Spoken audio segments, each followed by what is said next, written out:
Hi, ಇವತ್ತು chicken biryani ಮಾಡೋಣ ಅಂತ ರೆಡಿ ಮಾಡ್ಕೊಂಡಿದ್ದೀನಿ. ಸೊ ಸಿಂಪಲಾಗೇ ಮಾಡೋಣ ಅಂತ ರೆಡಿ ಮಾಡ್ಕೊಂಡಿದ್ದೀನಿ. ನೋಡ್ತಿರ್ಬೋದು, ಹಸಿಮೆಣಸಿನ್ಕಾಯಿ ತೊಗೊಂಡಿರೋದ್ರಿಂದ ಸ್ವಲ್ಪ ಖಾರದ ಪುಡಿ ತೊಗೊಂಡ್ರೆ ಸಾಕು. ಒಗ್ಗರಣೆಗೆಲ್ಲ ರೆಡಿ ಮಾಡ್ಕೊಂಡಿದ್ದೀನಿ. ಆಯಿಲ್ ಹಾಕ್ಕೊಂಡೆ, ಸ್ವಲ್ಪ 1-2 ಸ್ಪೂನ್ ತುಪ್ಪ ಹಾಕಿದ್ರೆ ಸಾಕಾಗುತ್ತೆ. ಜಾಸ್ತಿ ತುಪ್ಪ ಹಾಕಿದ್ರೆ ಚೆನ್ನಾಗಿರಲ್ಲ, ಸಪ್ಪೆ ಆಗಿಬಿಡುತ್ತೆ. ಸೊ ಆನಿಯನ್, ಟೊಮ್ಯಾಟೊ ಚೆನ್ನಾಗಿ ಫ್ರೈ ಮಾಡ್ಕೊಳ್ಳೋಣ.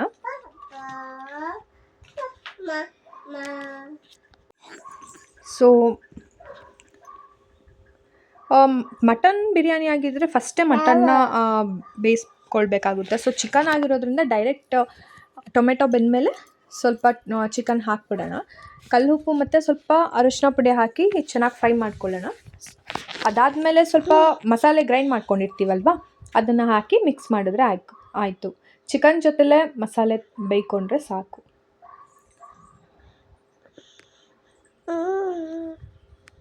ಸೊ ಸ್ವಲ್ಪ ನೀರು ಹಾಕಿ ಮಸಾಲೆ ಚೆನ್ನಾಗಿ ಬೆಂದಮೇಲೆ ಅಳತೆ ತಕ್ಕಂತೆ ನೀರನ್ನ ತೊಗೊಂಡಿದ್ದೀನಿ ನಾನು ಆಲ್ರೆಡಿ.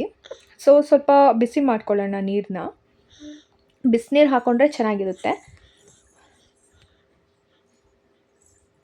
ಅಕ್ಕಿ ಎಷ್ಟು ತೊಗೊಂಡಿದ್ದೀವಿ ಅಷ್ಟು, ಲೈಕ್ 1 ಪಾವ್ ಅಕ್ಕಿ ತೊಗೊಂಡ್ರೆ 2 ಗ್ಲಾಸ್ ನೀರು ಹಾಕಿದ್ರೆ ಸಾಕು. ಸೊ ಸ್ವಲ್ಪ ನೀರೆಲ್ಲ ಕುದಿದ್ಮೇಲೆ ಚಿಕನ್ ಎಲ್ಲ ಸ್ವಲ್ಪ ನೀರಲ್ಲಿ ಬೆಂದಾಗಿರುತ್ತೆ. ಸೊ ಕಲ್ಲುಪ್ಪು ಹಾಕಿ ಚೆನ್ನಾಗಿ 1 ಕುದಿ ಬರ್ಸ್ಕೊಂಡ್ರೆ ಸಾಕು. ಸೊ ಆಮೇಲೆ ಅಕ್ಕಿನ ವಾಶ್ ಮಾಡಿ ಇಟ್ಕೊಂಡಿದ್ದೆ. ಸೊ ಅಕ್ಕಿ ಎಲ್ಲ ಹಾಕಿ ಮಿಕ್ಸ್ ಮಾಡ್ಕೊಂಡಿದ್ದೀನಿ.